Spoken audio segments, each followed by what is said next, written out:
আসসালামু আলাইকুম। আজকে আমি আপনাদেরকে দেখাবো আমার ভাবির হাতের রান্না করা খিচুড়ি। আমরা সেদিন পিকনিক খেয়েছিলাম। সেই পিকনিকেই আমার ভাবি রান্না করেছিল খিচুড়ি। তো এই খিচুড়িটা কীভাবে রান্না করা হয়েছে সেটাই আপনাদের সাথে থাকছে।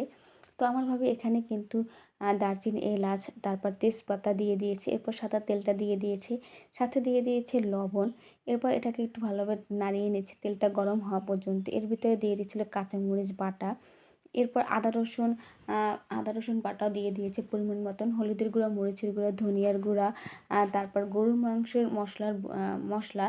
তো এগুলো দিয়ে ভালোভাবে পানি দিয়ে নাড়িয়ে নিয়েছে। ভালোভাবে কষানোর পরে গরুর মাংস দিয়ে নিয়েছে। গরুর মাংস দিয়ে ভালোভাবে কষিয়ে গরুর মাংসটা ভালোভাবে রান্না করে নেবে। এরপর এখানে রাখা চাল, ৩ পদের ডাল, আলু সেগুলো এর ভিতরে দিয়ে দেবে। দিয়ে ভালোভাবে কষিয়ে নেবে। তো আমি কিন্তু এখানে কোনো পরিমাপ বলছি না, কারণ পরিমাপটা আমার জাস্ট খেয়াল নেই। তো এইজন্য আমি শুধু আপনাদের সাথে কোনটার পর কোনটা দিয়েছি সেটাই শেয়ার করেছি।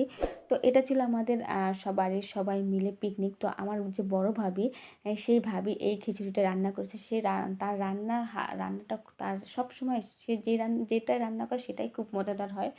তো ভাবলাম যে আমার ভাবের মজাদার রান্নাগুলো আপনাদের সাথে একটু শেয়ার করি।